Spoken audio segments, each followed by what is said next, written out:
Vielen Dank, dass Sie wieder eingeschaltet haben. Ich darf Ihnen heute das Los 610 für die 45. klassische Auktion vorstellen.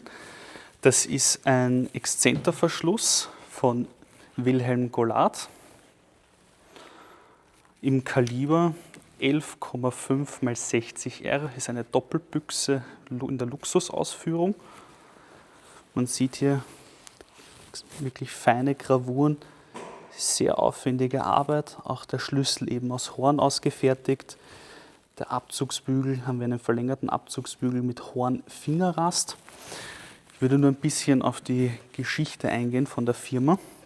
Und zwar ist 1859 der Wilhelm Gollath in die Firma von Georg Teschner eingetreten. In den 70er Jahren des 19. Jahrhunderts haben sie eben dieses System, den sogenannten Exzenterverschluss, entwickelt. Damals allerdings noch für die Nadelzündung nach Drese. Das wurde dann eben weiter ausgeführt und dementsprechend fand dieses System dann auch Verwendung für die Zentralfeuerzündung.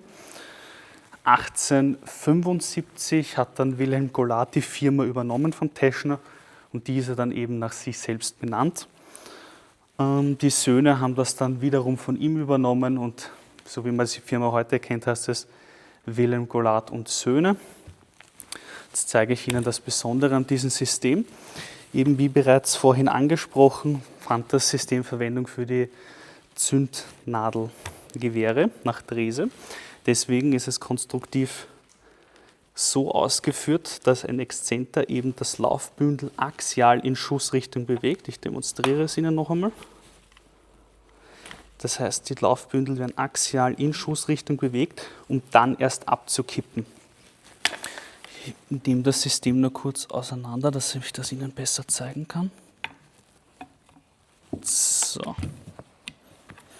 Wir haben hier eben, deswegen auch Exzenterverschluss, weil wir hier einen Zapfen haben, der exzentrisch ausgeführt ist. Durch Betätigung eben des Schlüssels gegen den Uhrzeigersinn wird das Laufbündel sozusagen dann eben axial eben verschoben und dichtet hinten dann im System ab. Gleichzeitig wird dann eben auch durch diese Bewegung die Schlagstücke innenliegend gespannt. Hier haben wir auch eben noch einen Zapfen, falls sich einer fragt, wofür das ist. Also ich zeige es nochmal hier. Haben wir hier auch eben das Negativ im Laufbündel. Das ist damit das Laufbündel während der axialen Bewegung zentriert wird und sich nicht verschieben kann. Das Los 610 kommt erstens einmal in der Ausführung als Doppelbüchse, wie vorhin bereits angesprochen, dann einmal als Doppelflinte im Kaliber 1270 und dann einmal als Büchsflinte im Kaliber 11,06 x 60 R und 1270.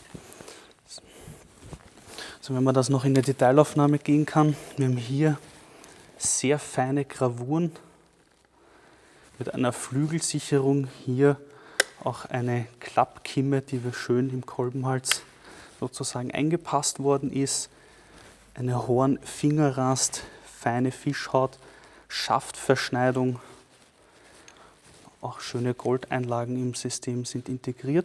Und was das Los noch so besonders macht, beziehungsweise was es abrundet, ist ein beiliegender Zeitungsbericht über die Restaurierung des Systems.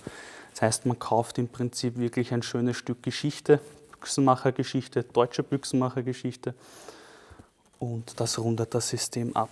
Waffentechnisch eben auch ganz interessant, weil dieses System selten ist, weil es, wie gesagt schon vorhin, für die Zündnadelgewehre oder beziehungsweise für die Nadelzündung konzipiert worden ist und diese dann später auch in der Zentralfeuerzündung eingeführt worden ist. Ich darf mich relativ herzlich bei Ihnen bedanken für Ihre Aufmerksamkeit und für Ihr Interesse.